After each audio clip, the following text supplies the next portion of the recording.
Okay, so already we've talked about increasing, decreasing comes from first derivative. So part of what makes this one a little bit harder is to take this derivative, you have no option but to do product rule. You've got x times the square root of x plus 3. There's no algebraic way to force these things together. So you have to do product rule. So the derivative of x would be 1 times the square root of x plus 3 left alone.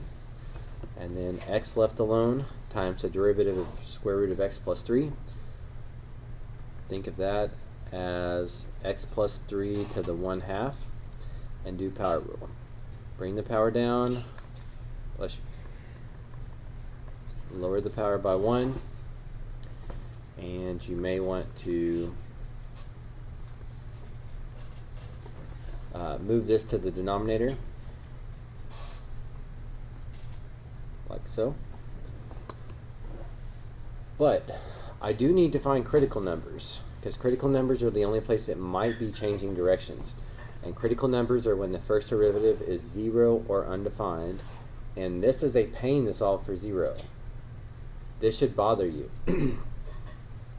Figuring out where it's undefined is not too bad, just any number that makes the denominator 0, so -3. But trying to figure out what values of x make this 0 is hard to do.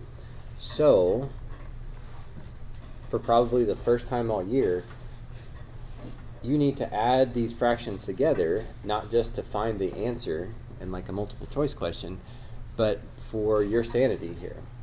So I really want to multiply this by 2 square root of x plus 3. So the top gets multiplied by 2 square root of x plus 3, so that they have a common denominator. And then up here, 2 times the square root of x plus 3 times the square root of x plus 3 is going to be 2 times x plus 3. And over here, this already had the denominator I wanted, so plus x. And you combine your like terms in the numerator, you get this. And the reason that's much better, the reason why you actually want to add fractions this time and not just because you have to, is if you want to know where a fraction equals 0, set the numerator equal to 0 and solve, and set the denominator equal to 0 and solve for the undefined. Yes, what you got? You didn't distribute the 2 to the 3. I did not distribute the 2, thank you. I did a good job of putting the parentheses, but then I didn't distribute it. Okay, so the fraction equals 0 when the numerator equals 0, so that gives us, what, -2? -2 is a critical number.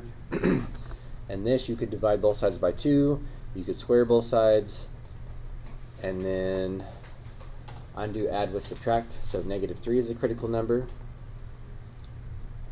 So -3 because it makes the first derivative undefined, and -2 because it makes the first derivative 0.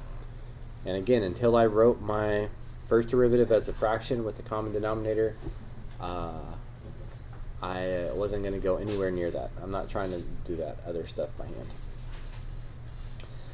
But if these are the only two places that might be changing directions, we could throw in a number like 0 into the first derivative, see that we get a positive value.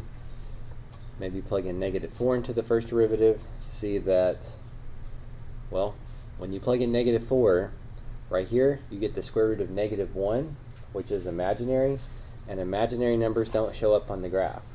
So that means the graph's not going to exist there. Now again, I don't want you guys getting your answers from the calculator, but if you want to see what I'm talking about, you could graph this in your calculator and see that to the left of -3, there's no x values that make up that graph. And then you got to test something between -2 and -3, which is a little bit harder to do without a calculator. But if I plug that in, I can tell my numerator becomes negative, my denominator is slightly positive. Negative divided by positive is negative. And all of that was to figure out where is it decreasing, and it's decreasing between -3 and -2. So slightly harder derivative because we had to get out the product rule. Harder to find the critical numbers because you needed to write it as a fraction. You need to get a common denominator before you tried to solve. but the idea of how critical numbers are supposed to help you find increasing, decreasing, and knowing how to go about finding them has not changed. So, anything else besides my almost not distributing there that y'all need to speak up about?